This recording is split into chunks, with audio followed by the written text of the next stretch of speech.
Are you stuck in the same old routine at work? Do you find yourself hitting a creative wall, unable to see beyond your current perspective? It's time to break free and unlock the power of fresh perspectives.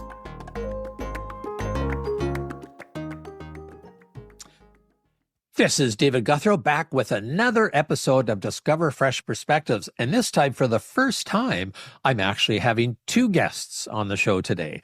So I'd like to welcome Sharon Weinstein and Dina Redinger. Welcome. Thank you, David. Thanks for the warm welcome. We're delighted to be here. Absolutely. Now, I know that you two folks work together in healing healthcare. Maybe just before we dive into the conversation, the topic that you're passionate about, maybe you could just tell me a little bit about healing healthcare and how you two work together. Okay. I'm happy to do that. We both come from the healthcare space. My space is, of course, clinical. Dina's is also somewhat clinical. She came from the nuclear medicine area. Oh.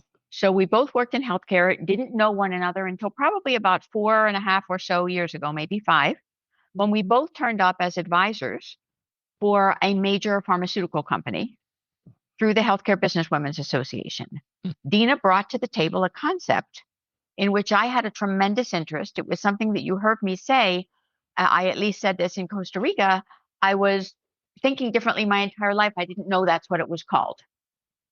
Dina brought up a concept of diagnostic design thinking, which she trademarked earlier during her work at WashU during her master's program, and has the trademark on this program, formed a company of which he invited me to be a part. And we've been working on this together as diagnostic thinking group facilitators to bring this to the masses. So that's really how it began. But before that, we didn't know one another. She lives in a small town. Every small town named Springfield in the United States is in fact small. So she lives in Springfield, Missouri, and I live in the DC Metroplex area. And before that, I had lived in Chicago and in multiple other places, but we had never, ever met. And as a matter of fact, we only met live in person at a diagnostic design thinking retreat. So, first of all, I think that's great. That sort of the random way that you came together. Yeah. And diagnostic thinking. Certainly I haven't heard that term before, so I'm curious about that. But perhaps that'll come up in our conversation. Dina, did you want to dispute Sharon's description of how you actually met?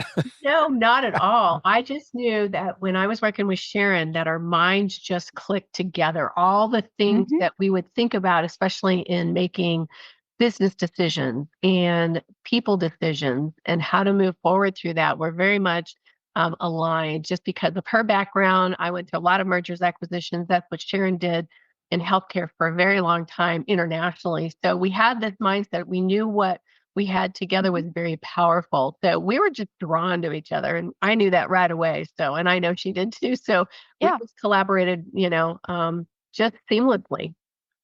Fabulous. Well, that's a good launching point to a conversation around when asked what you're passionate about. You said thinking differently, and you referenced that just a couple of moments ago, Sharon, as a metaphor for thinking outside the box. So, tell me a little bit more about what you mean by thinking differently and where and how that can be applied.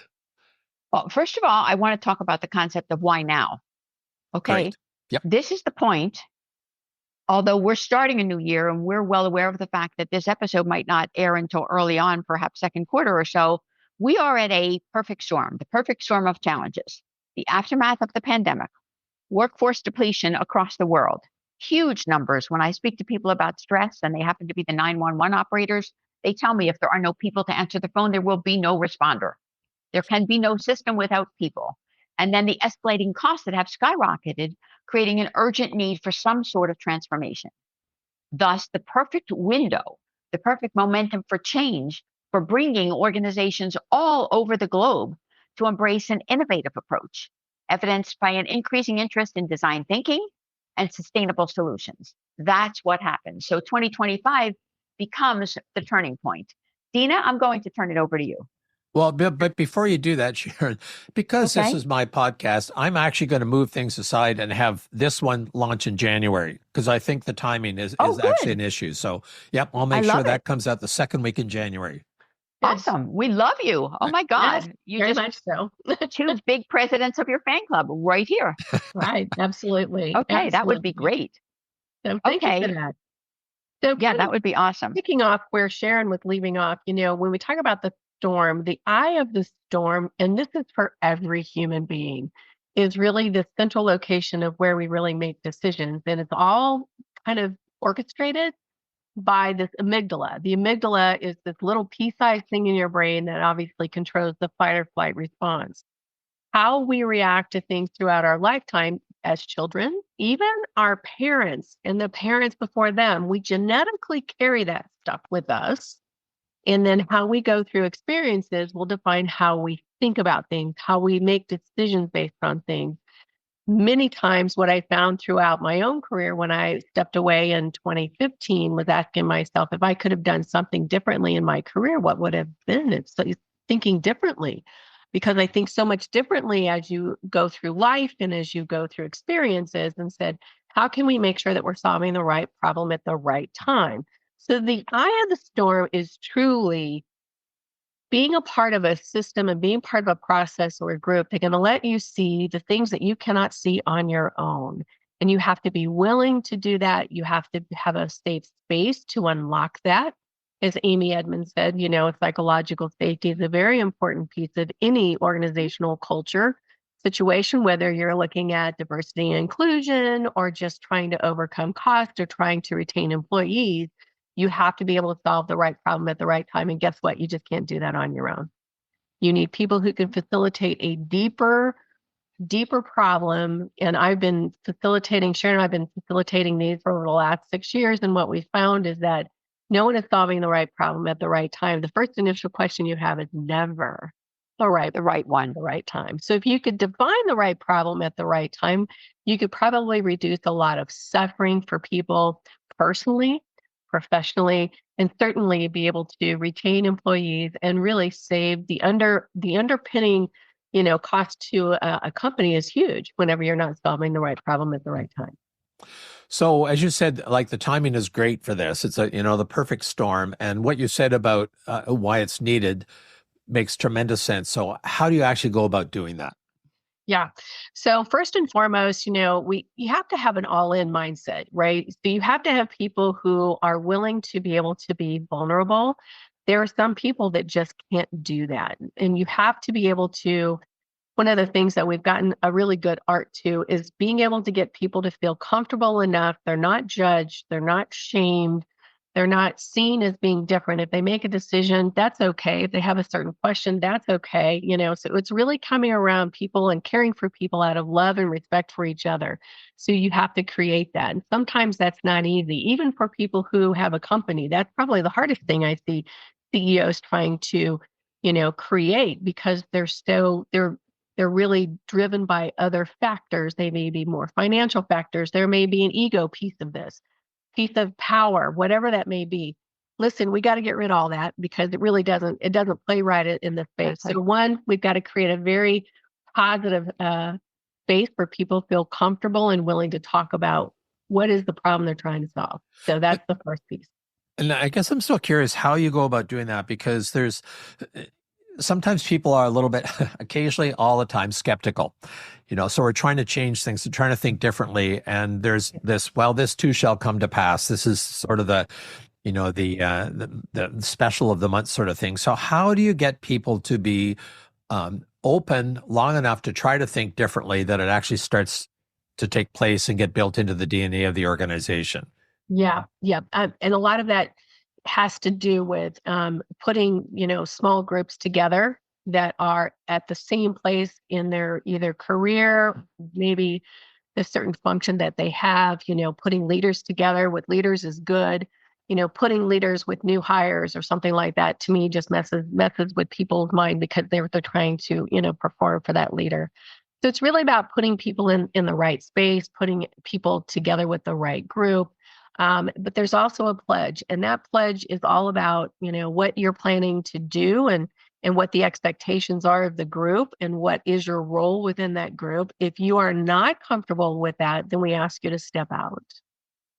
It truly is a commitment to the process and a commitment to the group. If you're not in the mindset of doing either one of those, then we ask you not to join.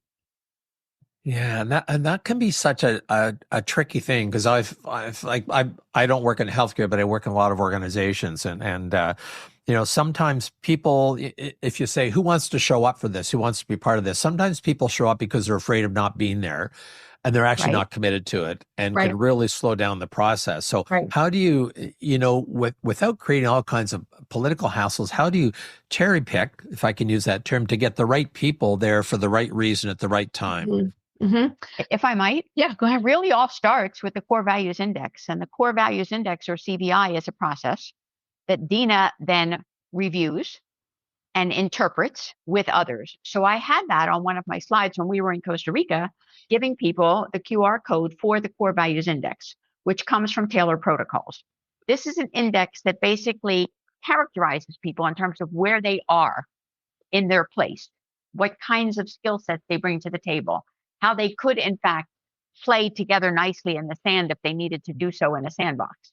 Dina then interprets that, gives them a complimentary reading, and then offers to do a free 30-minute evaluation, a deeper dive, if you will, into what their story is all about and what those results mean.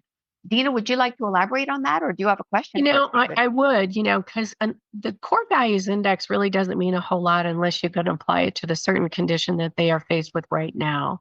Right. And as soon as you can kind of unpack who we are as individuals in the core values and what is the actual situation that you have right now that's really causing you a lot of angst.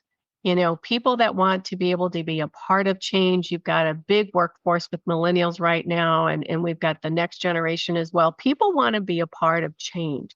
If you don't allow them to be a part of the change and where they can see how they fit into that piece of that change, and inspire them to step forward and do something that's meaningful to them, this means nothing. So you have to bring something that they feel that they can be a part of and be, have something that they want to create, happiness in their personal life, happiness at work. They want to feel satisfied. They're looking for reasons to stay. Right now, people are looking for reasons to leave. Our goal is giving people reasons to stay. And you've got to create those. So I'm kind of stuck on wanting to know more about the Core Values Index, and I'm because as I suspect some of the listeners might be as well. So, what sort of things are covered in that? And is there a preference instrument? I say I value this, or is it based on what they demonstrate and challenging, like in the context they're in? Or maybe you could just spin a little bit more about what's incorporated. I'll give you the context behind that. So, Lynn Taylor he's been around for a very long time. And he created the Core Values Index after doing mergers and acquisitions with thousands of companies over 35 years. So we put together the science behind, 4 areas that really make up people who they are. Who they are. There's 4. There's the banker, there's the merchant, there's the innovator, and there's the actual builder. Thank you, builder.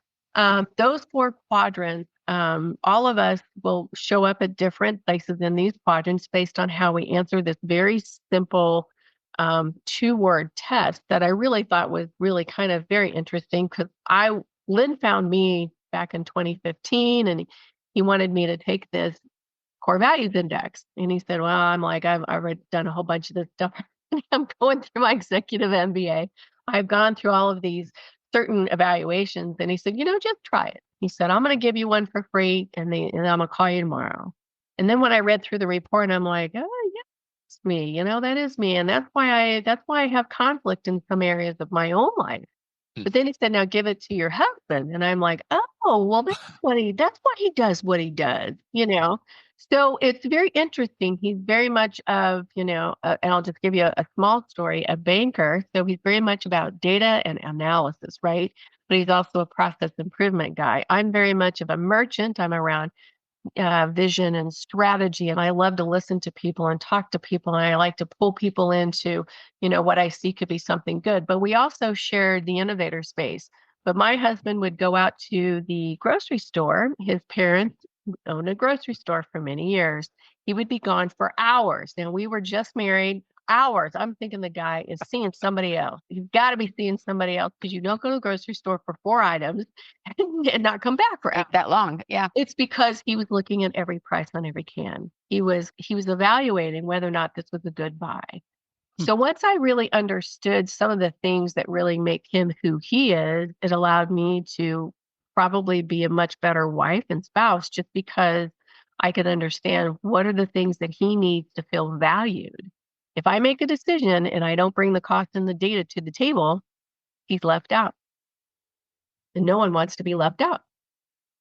So I'm curious. I mean, I can see how this, your approach could be applied to an individual or to a group. Exactly. So let's dive into one of those. So maybe if we could start with a group. So maybe you could kind of go start to finish, walk through the process. So how do you know when someone is an appropriate client for this? And then how do you work with them and move it through and embed sort of, thinking differently into their culture? So if you can compress what might be a, 1 or 2 year engagement into what the process is, I think that would be, I'd certainly appreciate hearing more about that. I can give you for an example. Here in the Midwest, there was a big merger and acquisition between one of the largest oil companies here in the state of Missouri. They acquired another oil company, which was family friends for years, 35 years. They decided this one company that was not Wallace Oil Company was going to buy you gas dirt cheap. This was about in 2016, somewhere around in there, right? And so their goal was to bring two companies together, making sure that they don't lose money in this acquisition, right? It's all about due diligence. It's about making sure that assets transfer, making sure that things are seamless, but there was nobody to take care of the people piece. So I came in to take care of the people piece. So we did the core values index for everybody. We also did a survey around leadership and things that they could be a part of.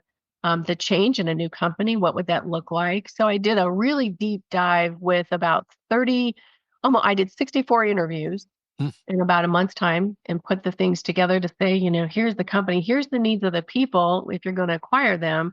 But then, asking them within this organization, who do they respect as somebody who they go to it for advice? So we ended up kind of whittling down the people that people looked up to. So we worked with the executive team within the buying company. We had the perfect team, the perfect storm. And we basically said, when I first came in and said, let's review what we got out of the interview. Let's review the things that you need that are going to make you feel a part of a new company. And let's talk about what your role is going to be. So they ended up defining three areas that we wanted to get off the ground quickly that could seal some of the any sort of a personality or cultural difference between companies to make sure that everybody's working together on common goals. So we monitored this for over 6 months, and to that date, 6 months post-acquisition, a lot of people will lose a lot of employees, because it's new. They don't know. They only lost one employee. The only one employee that they lost was because the matriarch of the buying company did not want men to have facial hair. One of the I knew you'd do that. Gas stations, because this was a gas station, Mobile on the Run, that's what it was called in St. Louis. He said, I will never shave my beard because my father passed away last year and he always had a beard. I wear my beard for my dad. If you can't keep me hired and you have to tell me that I have to shave my beard, today's my last day. And they only lost one, and that was the one. But they said that was the best integration that they've ever had within their company. And they'd been a company for over 50 years. So the point being is that people have to know who you are, what do you bring to the table, what inspires you to stay, and what can you do differently that could really inspire others to feel the same joyous change that you feel. So it's really taking people who are at the helm of being able to embrace change and are very focused on their peers and focused about the company. And when you put those people together, it makes a change because people are looking at the peers. They're not looking at leadership. Exactly. And it does realign the people culture with the business culture. It puts people on the same page. They're there for the same reason. And I think that part's so important because I see, and I work a lot in financial services up here, especially with credit unions. There's a lot of mergers, although they don't necessarily like calling them that, come together. And when they fall apart, it's usually because what's described as the soft stuff, which is the people stuff. That's usually the due diligence on the financial side. Right. Communication is the biggest soft skill. People don't have it.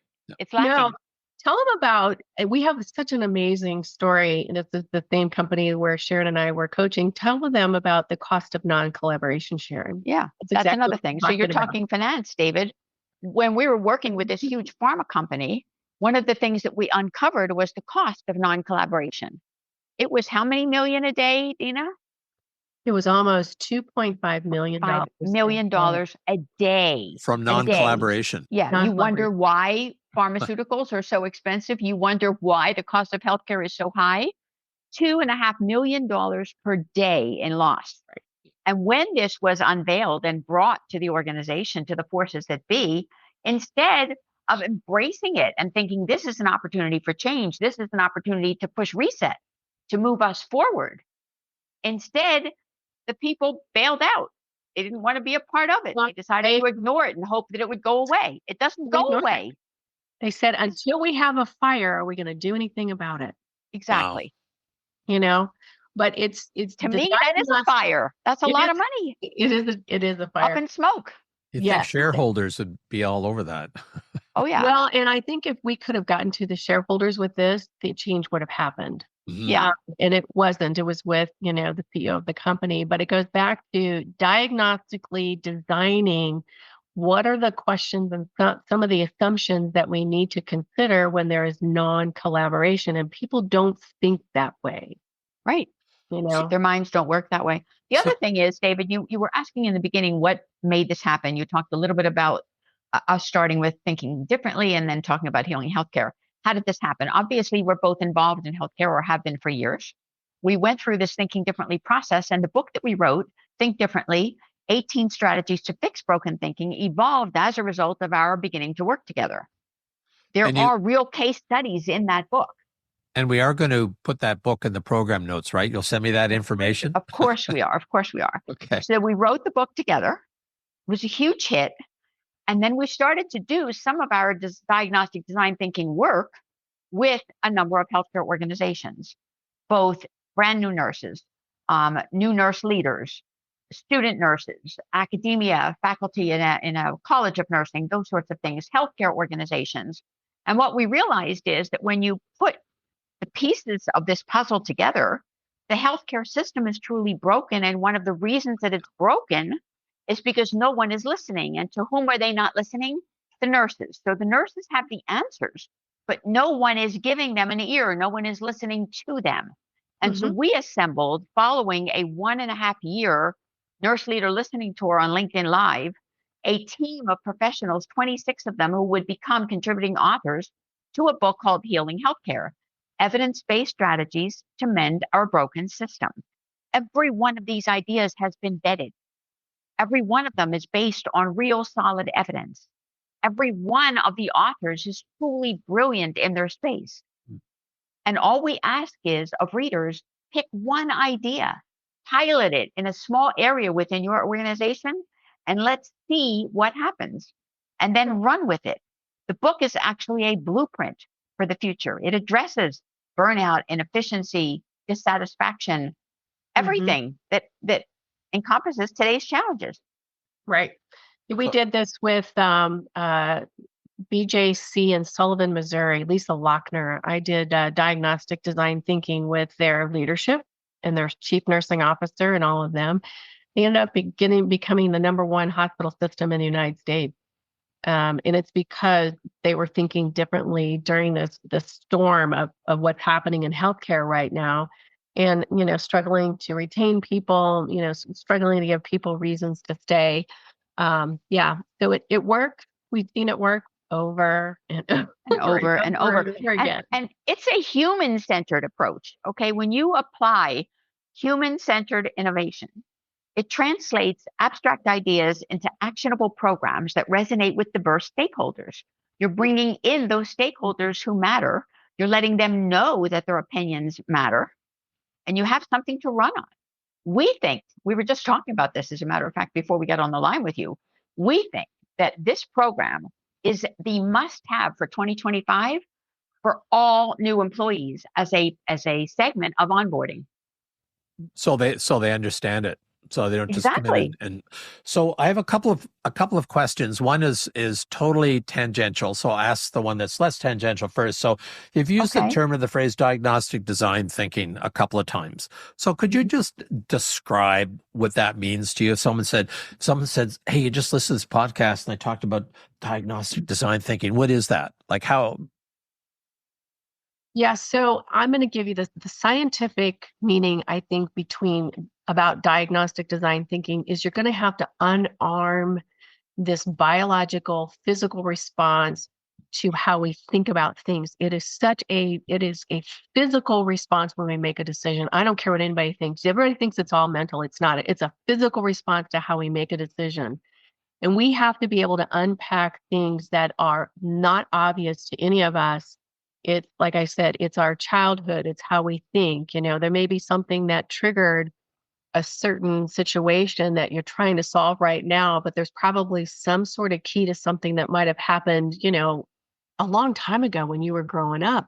And all of a sudden you're like, oh my gosh, you're right. That's what I'm processing, but you really can't see it because you're so physically, you know, in one space. I think when we diagnostically design, think we're pulling other people's experiences, they're unarming their own amygdalas. We're coming together out of love for each other and care for each other that we're going to want you to make the best decision.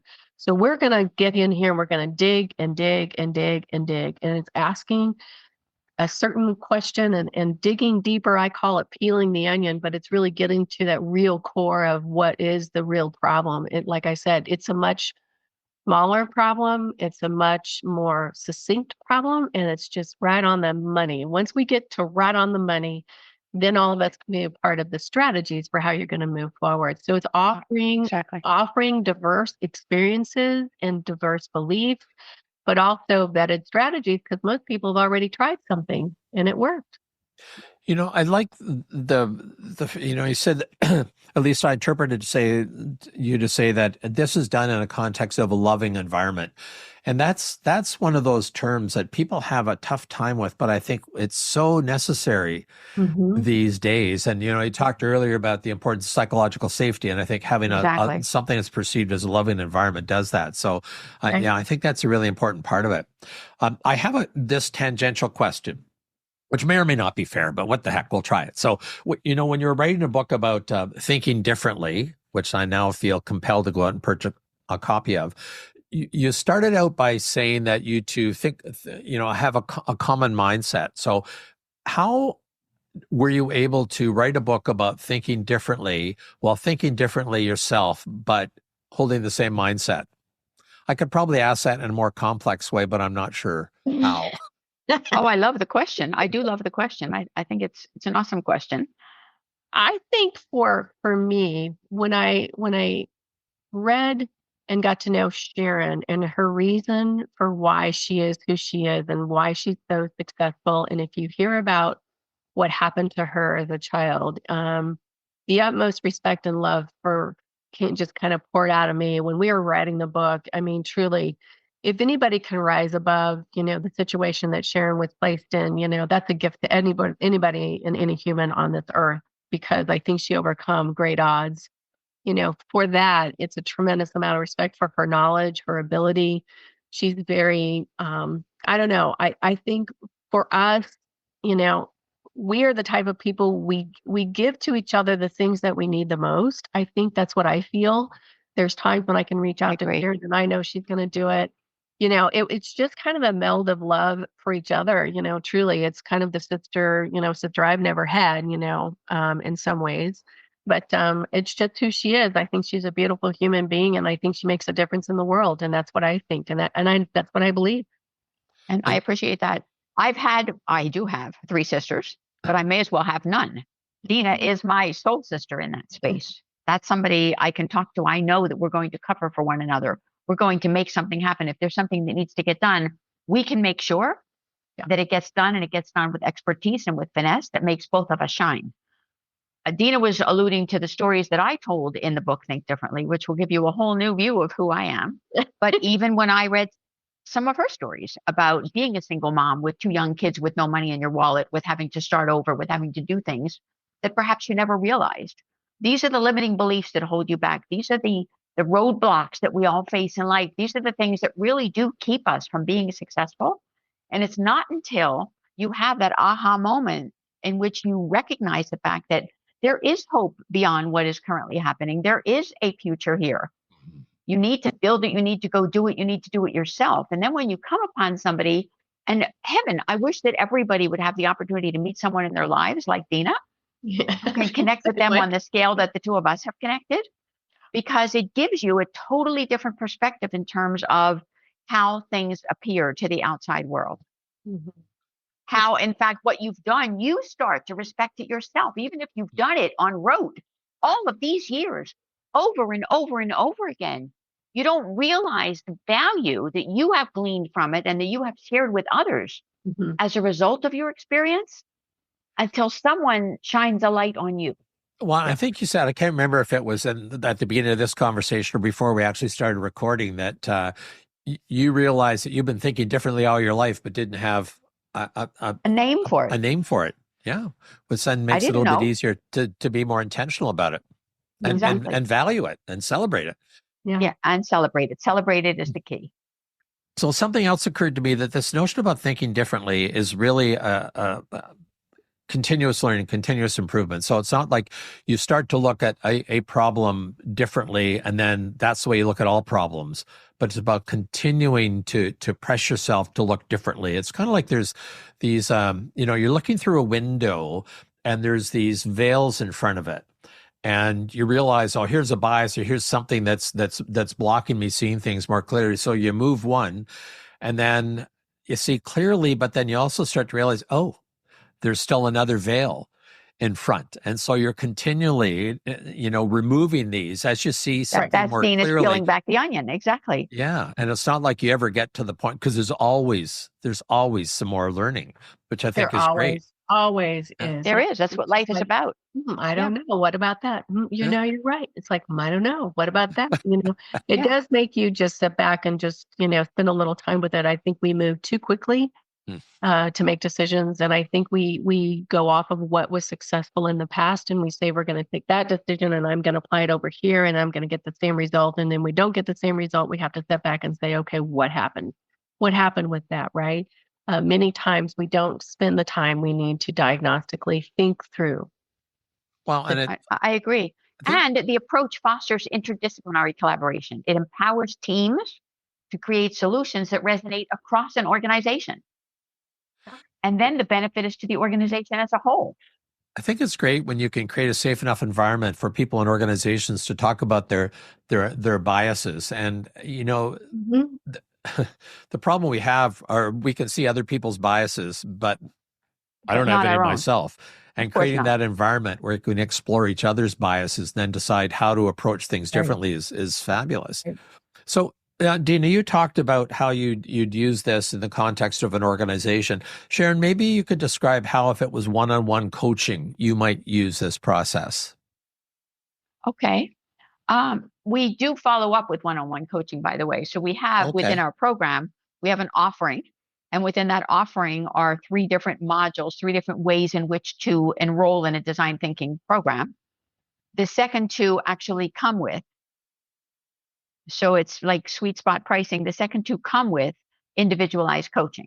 And the individualized coaching not only is a regular coaching session, but we make ourselves available to the participants in the group. If they have one of those moments, if they have a time when they need to chat with something or with one of us about something, or an idea came to the table and they think, oh my God, I'd like to build on that. I really need to grab a hold of one of them and chat with them.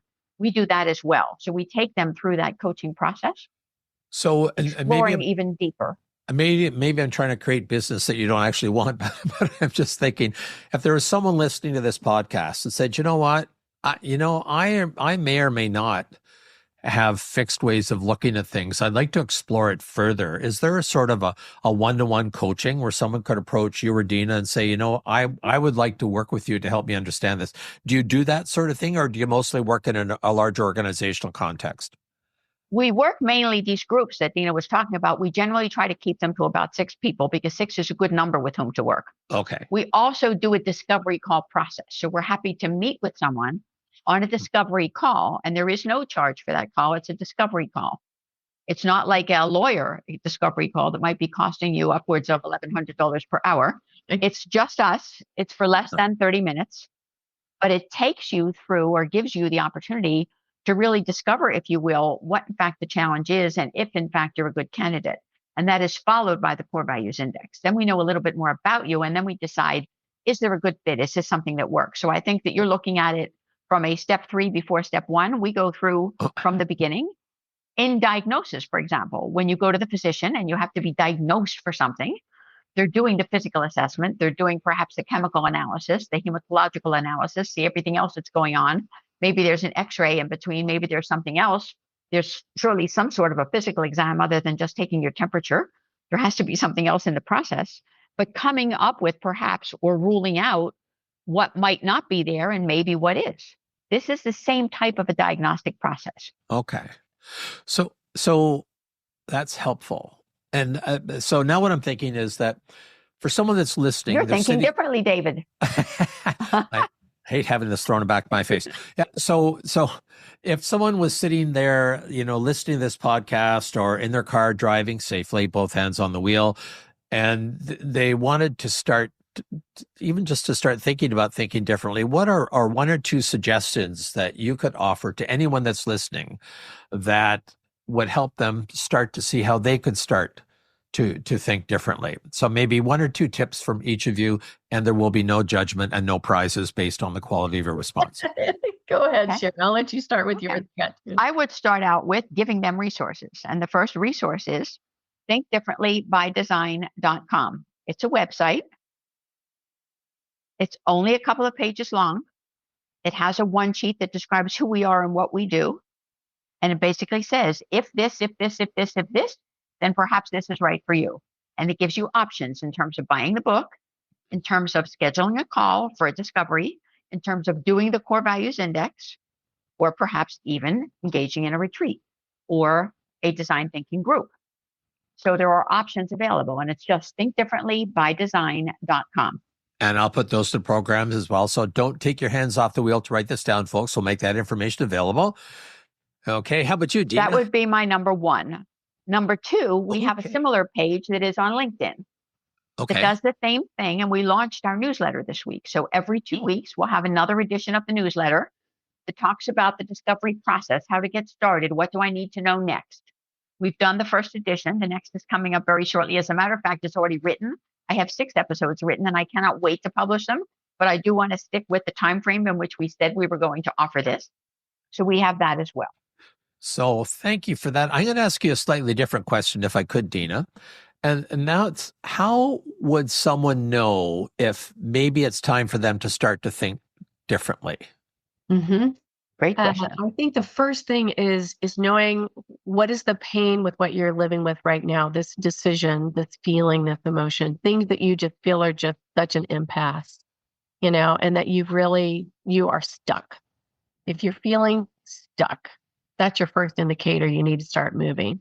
The couple things that you can ask yourself that kind of alleviate some of that pain, but we can alleviate most all of it, I think, with the diagnostic thinking group that we have. But if you're sitting behind a wheel and you're driving your car and you're stuck, you're going to have to figure out, you're going to have to name the emotion that you're feeling right now. And you got to figure out what it is, and you've got to be able to name it. And a lot of people don't take time to name whatever that is, and ask yourself, why do you feel the way that you do?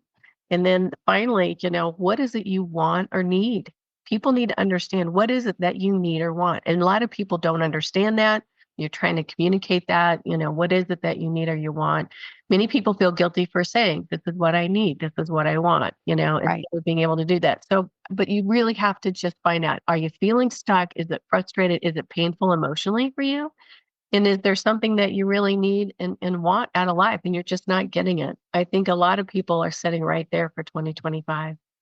I would agree. And if I might add to that, well, this program is essentially for everyone from all walks of life. It's not limited only to healthcare. It's to organizations across the globe. It can be a global program. Some of the recent participants we've had were from Singapore and Brazil and beyond. What is very important is that primarily in women, and women are probably the major portion of the population at this point, women have historically been so busy doing things for everyone else that they don't recognize that they need to take the time to think about themselves. They need to think about their own problem. They need to think about what's holding them back, what's keeping them in a place, what's keeping them stuck or in second gear, unable to switch into third because they are in fact stuck. They need to get out of that place. They need to remove themselves from that and do something different about it. So when you put it in that context, I think it's much easier to understand. Mm-hmm. So I would like to thank you very much. I like to combine words that don't exist nicely in the same sentence. Thank you very much for being here on this conversation today. And I'm certainly looking forward to diving into the book and seeing that and making the resources available to some of our listeners. So discovering fresh perspectives today, we've discovered some from Sharon Weinstein and Dina Redinger. So thank you so very much for being with us here today. Welcome. Thank you, David. It was our pleasure. And thanks for moving us up the ladder. And escalating this. It's a pressing issue. We're passionate about you people out there, right? And it really does take being loved for and cared for before you can actually try to think diagnostically. So we're exactly. Here. Thank you. So discover fresh perspectives. Come on back next week and see what we can discover fresh from someone else. Subscribe now, because on Fresh Perspectives, every episode is an opportunity to explore new horizons and redefine what's achievable.